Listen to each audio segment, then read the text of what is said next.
Una producción de Almavisión Hispanic Network, televisión cristiana, a la manera de Dios.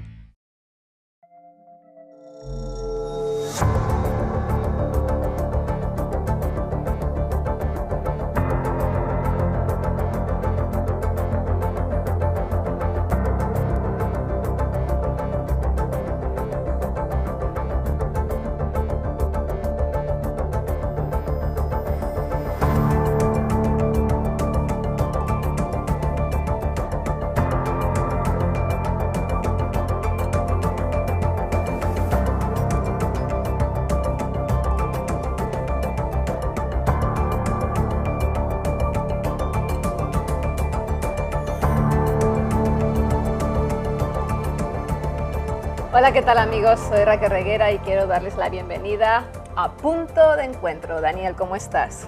Pues muy bien, muy contento. Soy Daniel Beltrán y también les doy la bienvenida a Punto de Encuentro y muy contento de seguir hablando de este tema tan fascinante como es de los milagros y las explicaciones científicas.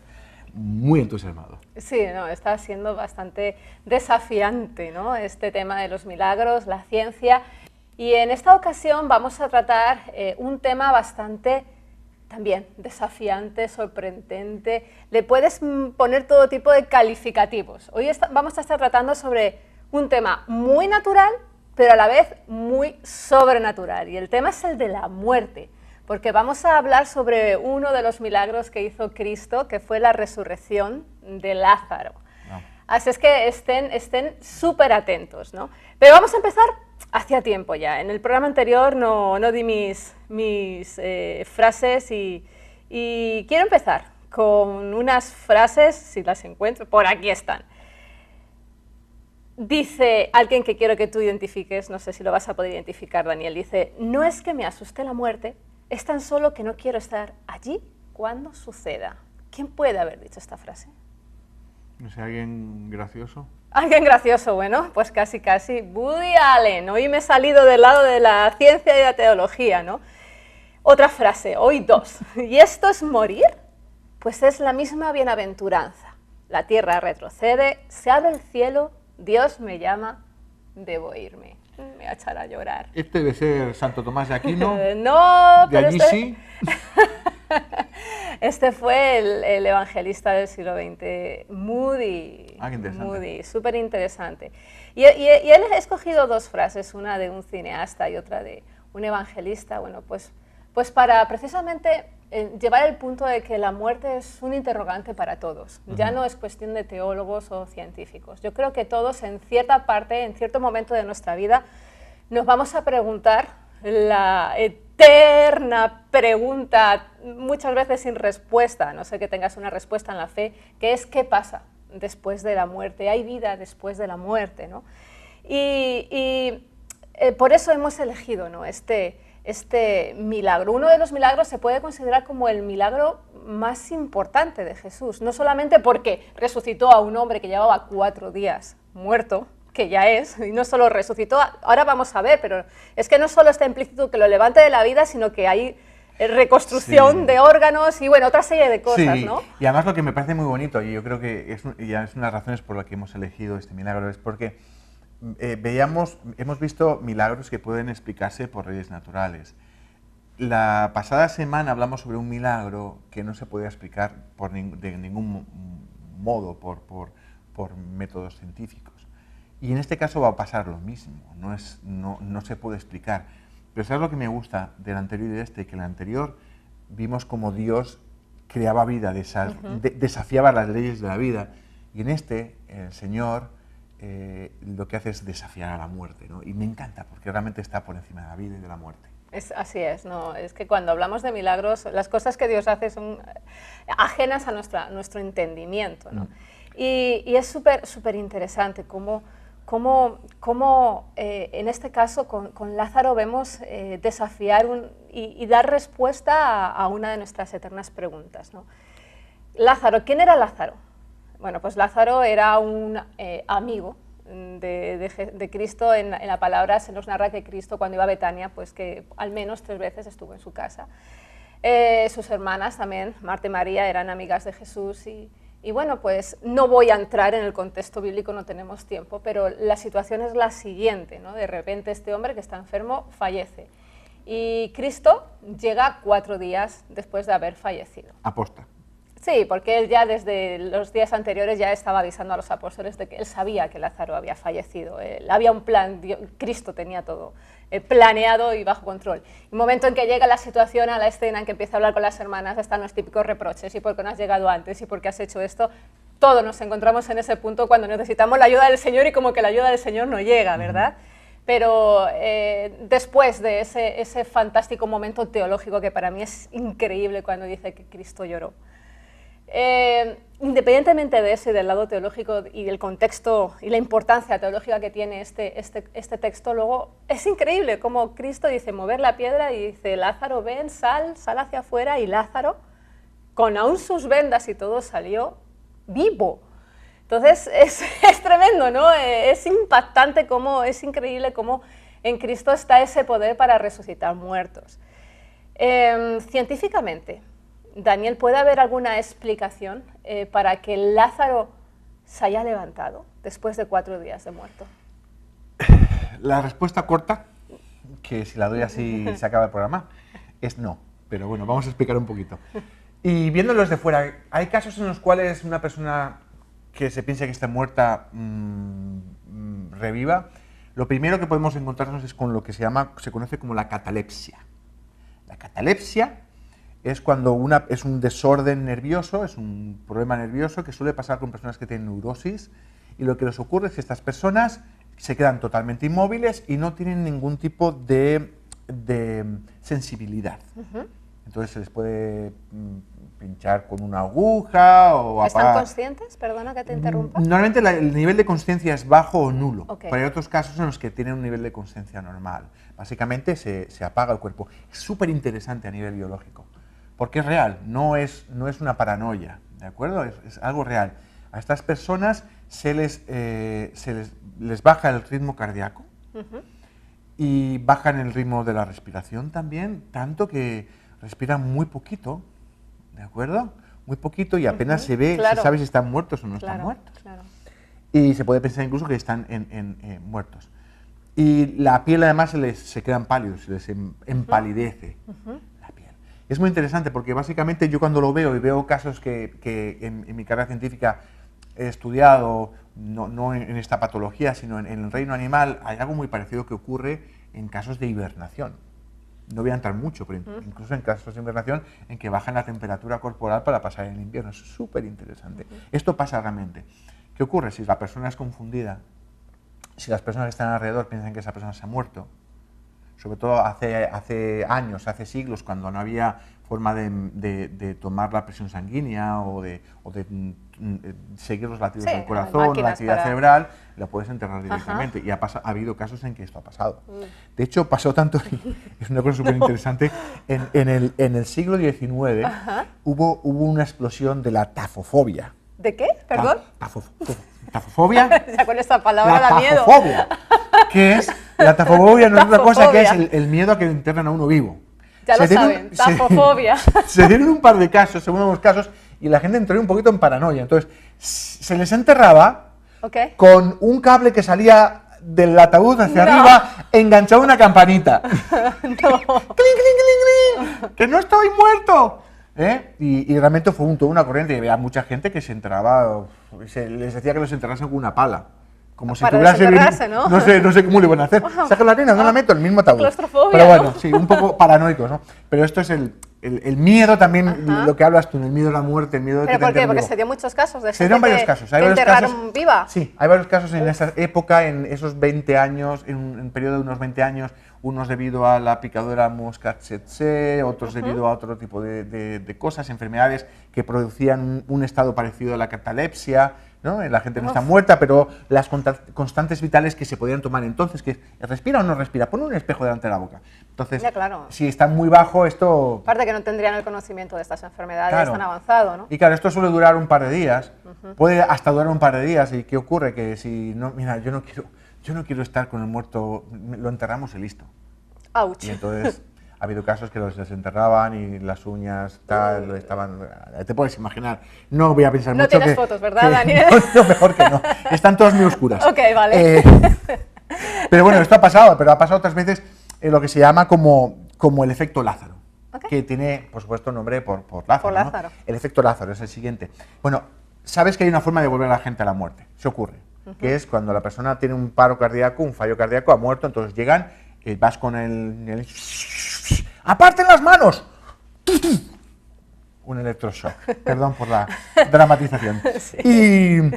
Y claro, la gente pasa un tiempo determinado y la gente la devuelve en la vida. Hay personas que piensan que piensan que se han muerto, pero como además de darle electroshock, les inyectan hormonas, o sea, epinefrina, adrenalina. A veces pasa que dan el electroshock y se ha dado unos casos en los que se le da por muerto, porque esperan 2 minutos, y entonces ya se da por muerto, pero ocurre el efecto de la hormona, tarda un poquito de hacer efecto, dicen que hay una dilatación del pecho y tal, y entonces al cabo pasó una niña de 11 años en la Universidad de Rochester, Clinical Center o lo que sea, en el hospital, que la mamá dijo, bueno, aquí tengo un tubo, déjame despedirme de ella, ¿no? Y le abrazó y la niña volvió a la vida, ¿no? Maravilloso, ¿no? Es algo increíble, ¿no? Pero puede pasar, pero esto son casos menores. Pero hay una cosa que me gustaría traerte y traer a todos nuestros oyentes porque a mí me ha dejado absolutamente de piedra. Y vamos a hablar un poquito sobre lo que es la conciencia, el saber que somos individuos, ¿de acuerdo? Porque para la neurociencia hoy en día, la conciencia está unida al cerebro y es únicamente proviene del cerebro. Básicamente, según la gente que no cree que hay nada más después de la muerte, cuando se produce una muerte, el cerebro, claro, se apaga y entonces uno deja de existir y deja de pensar. Dicen la conciencia y el cerebro es lo mismo. Y hay alguien que ha rebatido este paradigma. Él se llama Sam Parnia. No lo tengo, no lo encuentro aquí, pero se llama Sam Parnia. Sam Parnia, gracias. Este hombre es un cardiólogo inglés de muchísima reputación. Y el trabajo de esta persona es devolver a la gente a la vida. Darle el electroshock y devolverlo a la vida. Y ha desarrollado un método por el cual lo que hace es que cuando llega la persona con un paro cardíaco, incluso ha hecho un futbolista del Bolton, de la Liga Premier League inglesa, que se murió en mitad del campo, y es lo que hizo. Le inyectan en vena, le inyectan un fluido que lo que hace es que le baja la temperatura corporal, intentan bombear un poco la sangre para que le llegue al cerebro. ¿Por qué?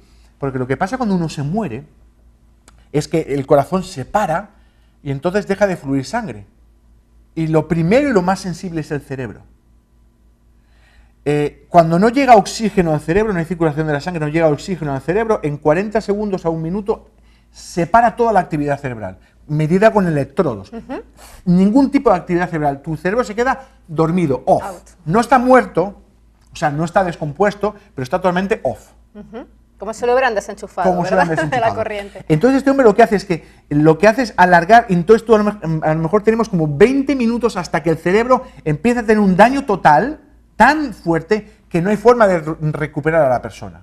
Si lleva mucho tiempo sin oxígeno, esta anoxia produce que las neuronas del cerebro se mueran y no se puedan recuperar. Una vez que se han muerto, no que se debe estar dormido, sino las neuronas, las células estén muertas, no hay formas de volverlas para atrás. ¿De acuerdo?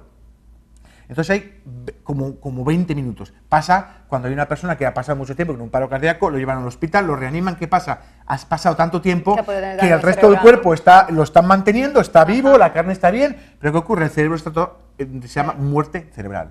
El cerebro es lo primero que se echa a perder, digamos, ¿no? Lo primero que se muere. Entonces, cuando inyectan estas sustancias, bajan la temperatura de la persona, lo que hacen es que estiran esta ventana de tiempo, prolongan esta ventana de tiempo unas 6 horas, porque consiguen que llegue como un 5% del oxígeno que normalmente hay, que llega al cerebro. Para mantenerlo en un estado vivo, por así decirlo. Un estado dormido, digamos, no está dormido, pero ¿qué ocurre? Aunque llega un 5% de oxígeno, el cerebro, ellos lo han medido con electrodos, no da ningún tipo de actividad cerebral. Cero. ¿De acuerdo? Te estoy hablando de la consciencia. O sea, encefalograma plano, ¿no? Efectivamente, totalmente nada. ¿De acuerdo? Pero no está muerto, pero está totalmente dormido. No hay actividad, no hay pensamientos, no hay nada. ¿Qué ocurre? Que este hombre, este Samparnia, empieza a mostrar datos de pacientes que han estado en este caso de muerte cerebral, ¿de acuerdo? Que recuerdan conversaciones y cosas que han pasado cuando ellos estaban en ese periodo de 6 horas. O sea, es increíble. O sea, espérate. O sea, pero no estaban muertos. ¿Estaban dormidos? Estaban fuera, out. Entonces, Wow. la neurocirugía, la neuropsiquiatría, toda la neurología está centrada en que la conciencia está unida únicamente al cerebro. Ajá. Y realmente lo que está demostrando este hombre es que cuando el cerebro está off, uno sigue teniendo conciencia. ¿De acuerdo? Estamos hablando del alma. Y es muy interesante porque cuando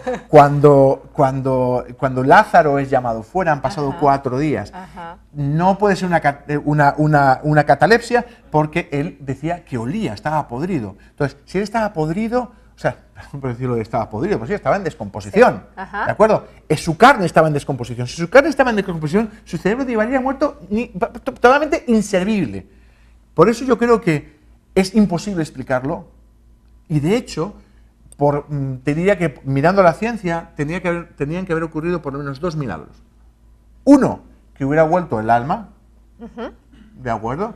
Y segundo, que todo su cuerpo fuera sanado.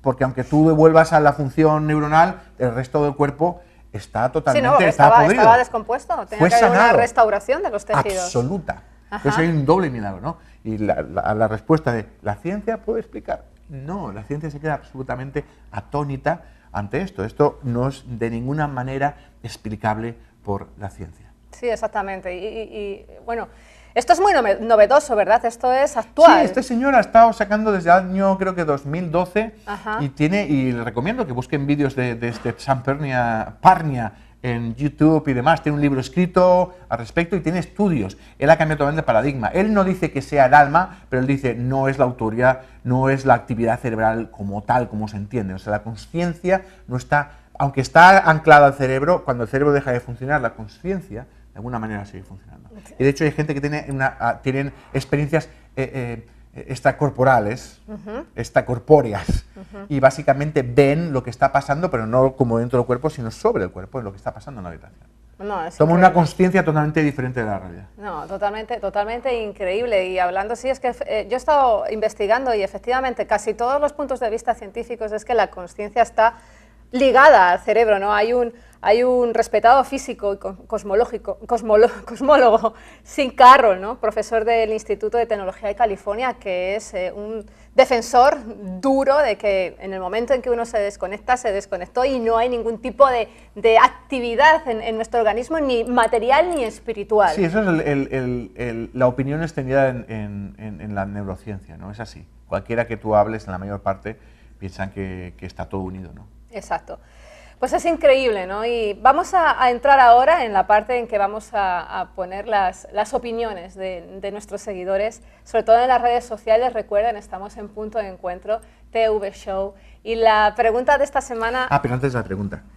Y Me ha dejado con la también palabra. me gustaría decirles que si quieren y les gustaría tener como regalo una taza de programa, que los que nos están viendo no lo digan a nadie, ¿de acuerdo?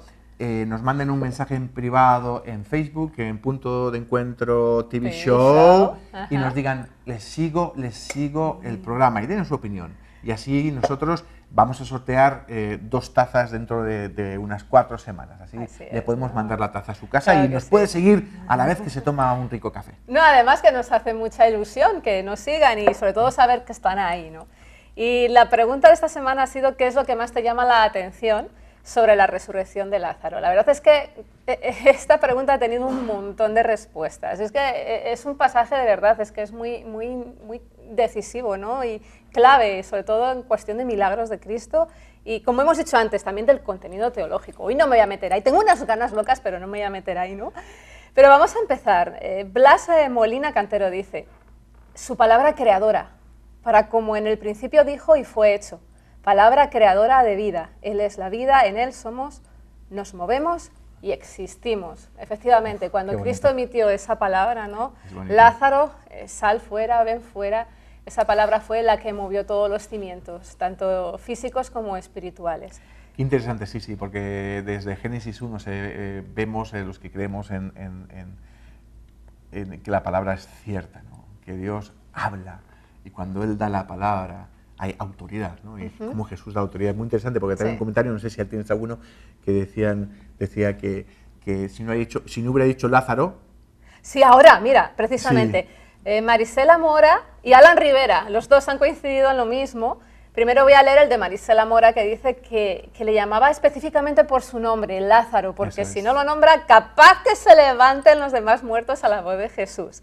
Y Alan Rivera Prieto dice que tuvo que llamarlo por su nombre, porque el poder que tenía en ese momento era tan gigantesco que podría haber levantado a todos los muertos en ese sepulcro. Una pregunta, porque había más, o sea, no estaba solo enterrado él, ¿no? ¿Qué tipo de sepulcro era? Claro, es que es muy interesante porque este pasaje nos habla de las tradiciones hebreas y cómo también estas tradiciones nos hablan a nosotros en el siglo XXI, ¿no? Y se nos cuenta que este sepulcro estaba labrado en una piedra, en una roca. Generalmente no era que hacías un agujerito y ponías ahí al muerto, eran sepulcros familiares, ¿no? Entonces entrabas y había un pasillo y al fondo había una piedra labrada, como he dicho antes, ahí en la roca y ahí depositaban al difunto. Y ahí hacían una serie de rituales o ceremoniales. Pero no era el único enterrado allí. No, era un sepulcro familiar. Entonces lo que hacían, el que acababa de morir lo llevaban ahí. Se nos dice que utilizaban aceite para que hubiera luz en la lámpara, porque era un sitio que iban, dependiendo de cuántos muertos había en la familia, en un año o 2 años, pero era un sitio que no lo cerraban y lo sellaban, entraban. ¿Por qué? Porque bueno, al difunto, y es una cosa interesante, le ponían por encima vino para que el proceso de descomposición se acelerara. Así es que imagínate, que los 4 días, por eso... Claro, podían ser más, podía ser el efecto en su carne, a lo mejor podían ser más, porque también estaba el vino ahí, que aceleraba el proceso de descomposición, y también le ungían con aceites, y también ponían aceite y especias aromáticas, sobre todo para el olor, sobre todo para los que tenían que entrar, porque generalmente al año entraban y ya estaban los huesos, y lo que hacían era meter esos huesos, o lo que hacen es meter esos huesos en un osario y depositarlo con el resto de los huesos de los familiares. Que había muerto en esa familia. No hubiera dicho Lázaro, hubiera dicho ¡sal de ahí! Manoli. Hubieran salido todos los muertos, ¿no? No, claro, es importante como un vídeo porque de Michael Jackson, no lo sé, menos mal que no estuvimos ahí, porque si no yo me caigo y soy la siguiente, ¿no? Me tengo que levantar. Pero es importante y es como la precisión de esta palabra, ¿no? También se nos dice que nosotros tenemos que orar de una forma eficaz. Y aquí vemos como Cristo, cuando utilizaba la palabra, la utilizaba de una forma eficaz, llamando a cada cosa por su nombre. En este caso, era necesaria la resurrección de una sola persona, que era Lázaro. Seguimos. Alonso Luis Ospina Gómez dice, ya es día, pues estaba sepultado hace días. Es lo que estamos hablando y es lo que a Alonso le llama mucho la atención, ¿no? Sí, y aparte, bueno, esto también tiene que ver también con la tradición judía, ¿no? Que pensaban que el alma se quedaba 3 días. Sí, se quedaba 3 días alrededor con sus familiares y luego al 4.º día era cuando ya se iban. Básicamente dice a los que tenían ese tipo de creencias tradicionales que no eran religiosas, judaicas, digamos, básicamente estaba totalmente muerto, no había más, ¿no? Seguimos, dice Isabel Marrón Díaz, que llevaba 4 días, estaría pudriéndose. Antes de salir del sepulcro y resucitarlo, tuvo que sanar sus órganos y todo el cuerpo, de modo que fueron 2 milagros sacarlo y resucitarlo. Es lo que apuntábamos al principio. Espérate, no solo lo levantó de la vida, sino que tuvo que restaurar todos sus tejidos y sus órganos. Sí. Es increíble. Hay una sanidad. El mayor milagro de sanidad, yo creo que se recoge, porque tiene que sanar, reconstruir todo el organismo. Es que no estaba enfermo, estaba muerto. Estaba podrido. Estaba podrido. Hernán Ariel Alcayaga dice que aunque resucitó, todavía hay que sacarle las vendas. Sí, señor. Así tenemos muchos que nacieron de nuevo, pero todavía siguen vendados. Y es algo que a mí me llama mucho la atención. Es algo que yo no entiendo y que para mí forma parte también de uno de estos desafíos a las leyes de la naturaleza. Esta gente, cuando enterraban a sus muertos, los vendaban. Y una cosa muy especial es que le ponían un yeso en la cabeza y les ataban de pies y manos. Y como he dicho antes, no estaban ahí al lado de la puerta, sino que generalmente estaban al fondo. Entonces, ¿cómo fue que Lázaro, que estaba muerto, ahí metido en el fondo de ese sepulcro, pudo entrar y llegar pudo caminar hasta la puerta. si tenía sus pies atados? O sea, ahí yo veo que, Bueno, no sé, a mí que me lo expliquen. vamos a ver, ¿no fue Pedro capaz de caminar sobre el agua? Pues por eso, ahí vemos otro milagro. Yo es que lo identifico como con la mano de Dios directamente agarrando a Lázaro y poniéndolo ahí delante, ¿no? Yo creo que... Increíble, ¿no? Y wow. Debe ser increíble, ¿no? Porque aparte Jesús era el maestro, el Hijo de Dios y también su amigo, ¿no? Tenía que haber una relación entre ellos sí, preciosa, de amistad, increíble, ¿no? Su alma vuelve al cuerpo, ¿no? Y su maestro le llama, ¿no? Y es precioso, ¿no? La literatura ha dado origen a muchos escritos sobre qué pensaría Lázaro en el momento en que resucitó. Hay algunos que dicen, Dios mío, ¿por qué me has traído? Y otros que dicen, gloria a Dios que tengo otra oportunidad, ¿no? Y vamos con la última, dice Marisol Benítez. Dice, Jesús siempre actúa conforme a su voluntad soberana. Él nunca actúa como el hombre espera y siempre lo hace de distinta forma. Inútilmente el hombre quiere comprender el actuar de Dios. Él es infinitamente sabio. Y con esta reflexión yo quiero terminar, porque estamos hablando de los milagros. Mira, vamos a dejar que Dios obre y que Dios actúe. Él, como ha dicho Marisol, es infinitamente sabio. Y yo quiero añadirle, la verdadera pregunta no es solamente si hay vida después de la muerte, es si tienes vida en esta vida. Y hay una cosa que me gusta también, déjame que lo recalque, y es ahí el milagro de la concepción de Jesús, ¿de acuerdo? Es cumplimiento de una profecía, pero realmente el contexto en que vemos, realmente lo que está dando es una palabra profética en sí misma, ¿no? Exacto. Así es que vamos a dejar que Dios obre asombrosamente en nuestras vidas. Él ya lo hizo, nuestro punto de encuentro, que es Cristo. Entrégate a Él. Un beso, muchísimas bendiciones. Entren en las redes sociales y nos despedimos. Hasta Bendiciones. pronto.